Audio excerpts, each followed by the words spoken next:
sorted out a lot of the wires here for the fuel injection and the body harness. Everything's nice and neat now. I have yet to wrap it. There's still a couple things I need to terminate. I haven't picked a location for a couple things, but generally speaking, everything is here. Got the engine management all wired in. I've got the neutral safety switch wire going up into the cab. I have my O2 sensors all wired in. And then everything's all tucked up in here. Again, I have to wrap this. I made a big kind of a grommet out of one of these trailer-like grommets.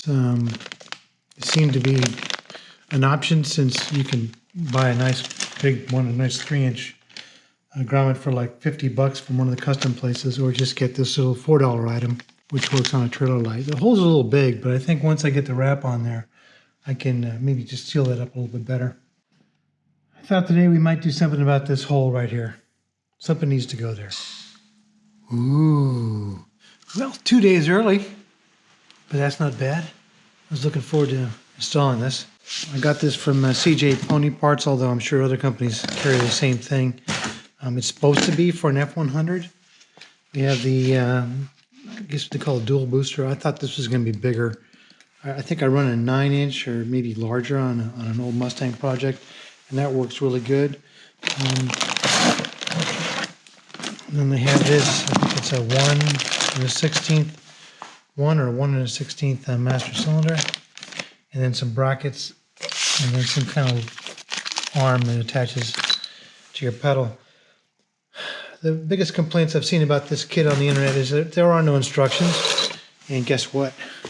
There are no instructions. So you and I are going to figure this out as we go along.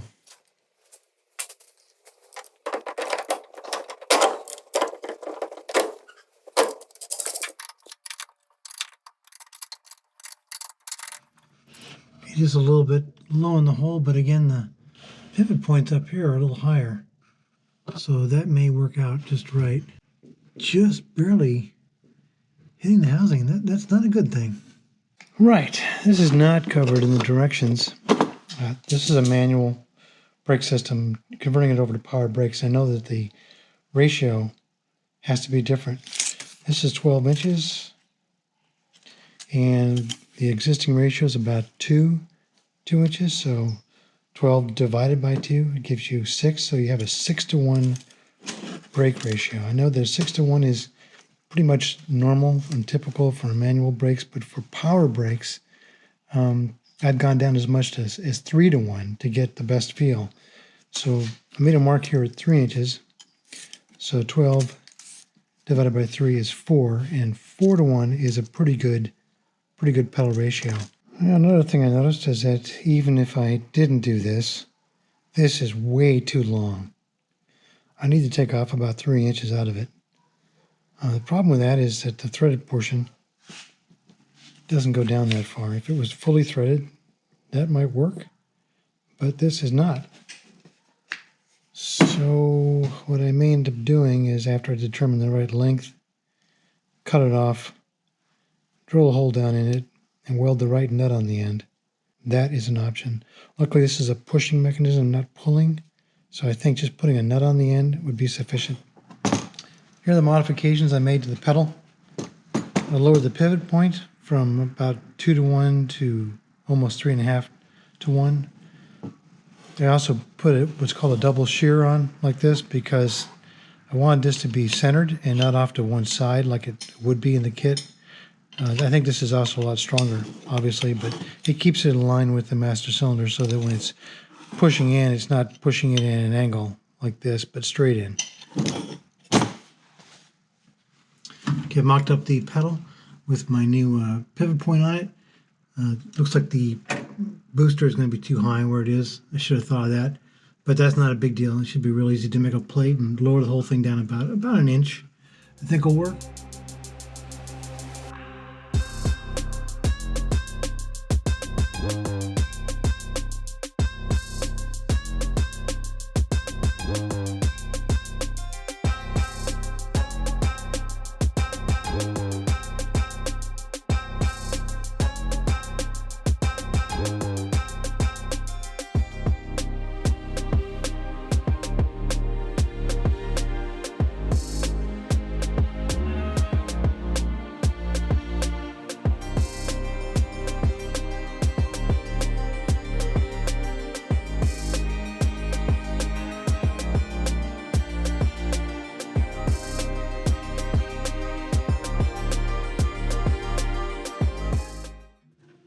Okay, now we're centered. So there's the new hole. Go ahead and put the brake pedal on. So here's what I have for the rod that connects the booster to the pedal. I found a left-handed threaded piece of stock and a heim joint, so I'm going to use those two. That way, all you have to do is turn this to lengthen and shorten with the left hand and the right hand threaded units. That keeps you from having to take everything off the pedal every time you want to adjust it.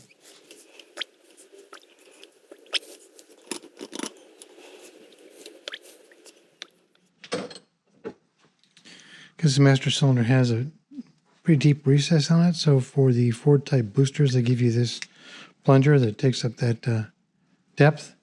Some of them have adjustable ends like this, and this is kind of important. Typically, you want about 1.5 millimeters of clearance before this actually touches. And the reason why is as everything gets hot and as you get on the brakes, that distance in the master cylinder will actually start to push back on this, and then your brakes will start to get tighter and tighter, and all of a sudden they lock up and you don't know why.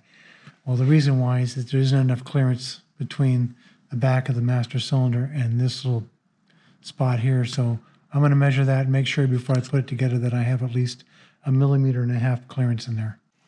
All right, our master cylinder is all hooked up. Lines are going down to a Willwood proportioning valve, and everything is nice and tight and dry. Got a little bit of pressure on it right now. I'm using this Motive Products power bleeder. Right now I've got it set at 12 psi. Pressurizes the fluid. It goes up into the master cylinder, and it's as you can see, I've had to design my own kind of lid for this master cylinder. They come with a single master cylinder cap, but it doesn't fit everything, obviously, so I designed this. It's holding pressure, got a nice piece of cork up there. So now we'll go around and we'll bleed all the lines. Rule number 1, make sure that your oil pan is clear of the lift when you start to lower it. Otherwise, bad things can happen. I started with the right rear drum, which is the furthest away. Typically, that's where you'd want to start. Now on the the driver's side rear drum brake, I'm not getting a lot of air. I got a little bit out of the other side, but I think this might be good here. So I'm going to go ahead and start working towards the front. Now, in all fairness, I have gone through this once before, and I found a bunch of leaks that I had to go back and repair, but those are all done now.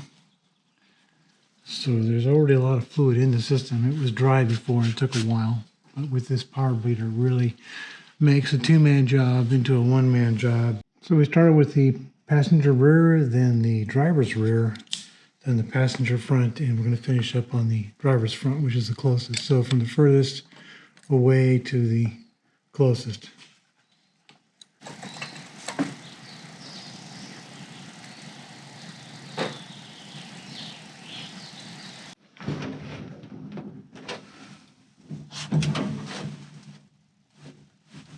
Wow, that's good.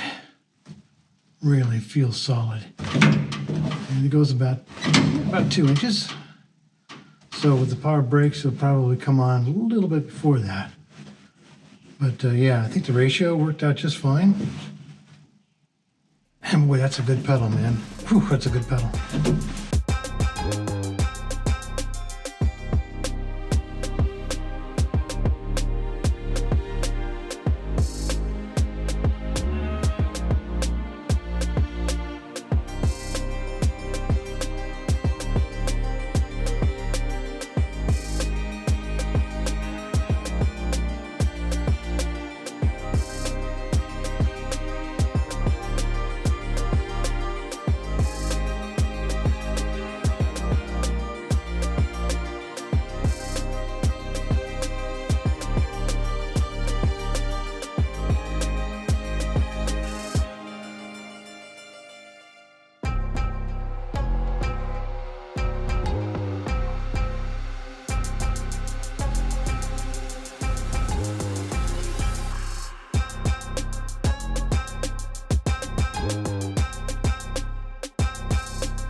Wait a minute, what's this?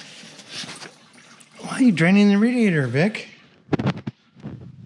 Well, it's so I can take all of this stuff off. Turns out that the fuel injection system I'm working with, being old, has a bad circuit board that is no longer supported by the company that made it. My hat's off to Chris over at Pro M Racing for trying to help me through this, but in the long run, it's completely out of his control. The company that made the board for him is no longer in existence. So this thing would run for about 10-15 seconds beautifully and then just cut out, and it turns out that the relay on the circuit board and part of the wiring on the circuit board, part of the tracer was burnt. And honestly, I just don't want to deal with that anymore. I'm kind of done with fuel injection. So I'm back to good old-fashioned, old-school carburation. So that's the long answer to the short question, which was, why are you draining the radiator? Well, this manifold's coming off. This one's going on. It's a 1-in. It looks actually pretty good. It's better than I expected it to be. I'm not sure performance-wise how it's going to do. A little disappointed with the size of these ports because I am running some twisted wedge heads on here, which are somewhat bigger, but that's the next step. I expect to see a carburetor and a new distributor in the mail tomorrow, along with a different spring for the pressure regulator, because I'm going to keep the return fuel system.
Well, it came right off.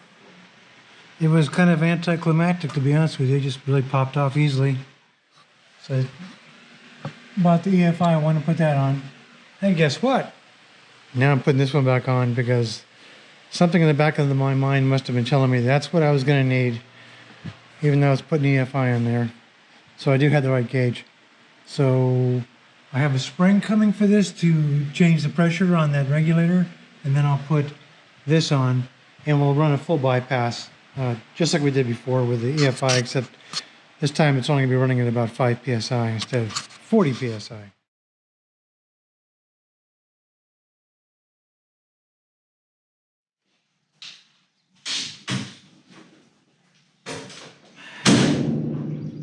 No seat.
All I need now is a seat. Yeah.